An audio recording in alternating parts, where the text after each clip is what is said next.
వేములవాడ కోడెల మరణం తెలంగాణకు అరిష్టం. వారం రోజుల సమయంలో వేములవాడ దేవస్థానంలో భక్తులు సమర్పించిన కోడెలు మరణించడం ఇది చాలా దురదృష్టకరం. ఇది రాష్ట్రానికి అరిష్టం.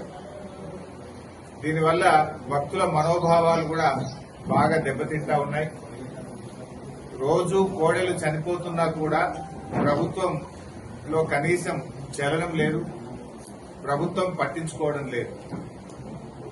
ఒక వారం రోజుల్లో 26 కోడెలు మరణించాయి.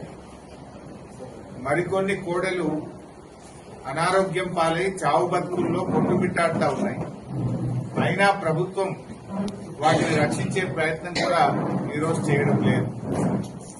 రేవంత్ రెడ్డి గారు ఇప్పటికే దేవుడి మీద ఒట్టు పెట్టి 15 ఆగస్టు కల్లా రుణమాఫీ చేస్తానని చెప్పి మాట తప్పడం వల్ల ఇవాళ తెలంగాణకు శాపంగా మారింది. దేవుడి మీద ఒట్టు పెట్టి మాట తప్పితే అది శాపంగా మారింది. ఇంకొక వైపు వేములవాడ దేవస్థానంలో కోడెలు మరణించడం ఈ రాష్ట్రానికి అరిష్టంగా మారుతా ఉంది. నేను అడుగుతా ఉన్న రేవంత్ రెడ్డి గారిని, ఇంకా కోడలకింత పచ్చిగడ్డేసేంత డబ్బు లేదా ఈ రాష్ట్రంలో? ఇంత కుడిది పెట్టి ఇంత గడ్డేసే సామర్థ్యం లేకుండా పోయిందా?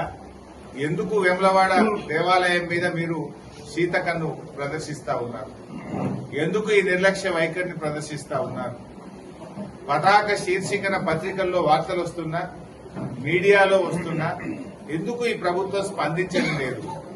మీ ఇంటెలిజెన్స్ వ్యవస్థ ఏం చేస్తుంది? మీ అధికారులు ఏం చేస్తా ఉన్నారు? మీ కలెక్టర్ ఏం చేస్తా ఉన్నాడు? మీ యొక్క పశుసంవర్ధక శాఖ ఏం చేస్తా ఉంది? దేవాదాయ శాఖ ఏం చేస్తా ఉంది? అందరు నిద్రపోతున్నారా అని నేను అడుగుతా ఉన్నాను. ఇవాళ వేములవాడ రాజన్న అంటే దక్షిణ కాశీగా పేరుగాంచినటువంటి పుణ్యక్షేత్రం వేములవాడ రాజరాజేశ్వర స్వామి దేవస్థానం. భక్తులు ఎంతో భక్తితో ఆ కోడెలను స్వామివారికి సమర్పిస్తూ ఉంటారు. ఇలా భక్తులు సమర్పించిన కోడెలను కాపాడలేని దుస్థితిలో ఈ రాష్ట్ర ప్రభుత్వం ఉంది. అన్నింట్లా నిర్లక్ష్యమే. చివరికి దేవాలయాల మీద కూడా మీరు నిర్లక్ష్యం వహిస్తా ఉన్నారు. ఇంత గడ్డేసి గుడిది పెట్టే తెలివి లేదా?